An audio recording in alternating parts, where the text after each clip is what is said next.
Well, your St. Paul Saints are remembering a well-known fixture at games and the community at large right now. Sister Rosalind, the nun who offered up hugs, prayers, and massages, passed away recently at the age of 96. She'd been with the Saints for decades, where many knew her simply as Sister Roz, the massaging nun. And joining us now is Sean Aronson, the Director of Broadcasting for the Saints. Sean, thank you so much for joining us to talk about this. Her funeral is this week. Tell us a little bit about what Sister Rosalind meant to the Saints and the fans and anybody who came into the ballpark. Yeah, I mean, she was everything to us. She was the community. I mean, just when you came into the ballpark and you saw Sister Roz, you had a smile on your face immediately, and she had a smile on hers. And she just believed in the sanctity of healing and making people feel better, whether it was through massage, whether it was through a hug or a simple prayer.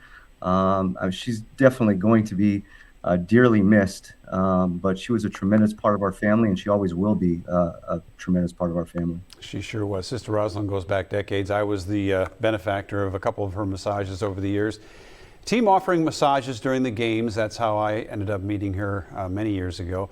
And while this is a unique draw for baseball, this wasn't a gimmick. She was a real massage therapist who believed in how much it could help people, as you note there. How did this relationship with the Saints help her spread her message? Because she did have one. Yeah, she most certainly did. Look, I think anybody that came in contact with her, I think everyone got their own unique, individual, special message from her. And she just wanted to let our fans know and let the baseball community know. She knew nothing about baseball, by the way, and she told us when we first hired her, back in the day, she knew nothing about baseball, and we were okay with that. We wanted her to come and spread the joy and passion and love again to our fans, to our community, and she did that every single day that she was out there. She started with us at Midway, carried over to CHS Field. And she was with us, until she couldn't physically do it anymore. And even then, she'd show up for special occasions and special events. And everybody was so happy to see her. The greatest thing was when she passed away, the tributes and the messages that we got from people. No one had a bad word to say about Sister Roz, and she just was a tremendous person. Yeah, we're looking at some images right now, Sean, of her at the ballpark with Bill Murray, who was part owner along with Mike Beck before the Saints became part of the Twins organization. Just great memories of her at the ballpark. And you guys have been honoring her. You're on the road right now, I should mention, in Louisville. But yes. Last week, after word of her passing, what did you guys do out there at the ballpark?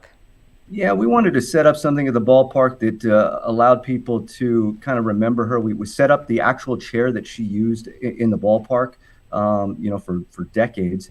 And then just a little memorial that you can see there, her hands that we utilized for a promotional giveaway at a point. We did a couple of bobbleheads of her, just a beautiful flower display, and just wanted people to be able to come by and share their messages and their remembrance of Sister Roz. We're also going to do just kind of a celebration of life a little bit later on in the season at the ballpark, to bring friends, family, everybody out there that came in contact with her. We're going to do something later on in the season, just a big celebration of life for Sister Roz. I just happen to think we should also ask, do you know of any other minor league baseball team that has a massage therapist out at the ballpark?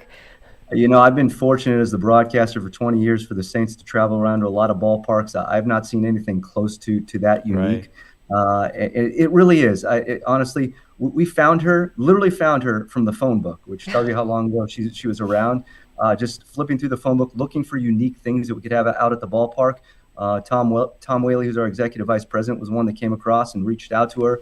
And it was just a no pun intended, or maybe a pun intended, it was a match made in heaven. It really was. Oh, that's wonderful. All right, good luck to the Saints on the road in Louisville this week. And Sean, thank you so much for joining us to talk about Sister Roz. Thank you, guys. Appreciate it. All right. She will be missed. Still to come.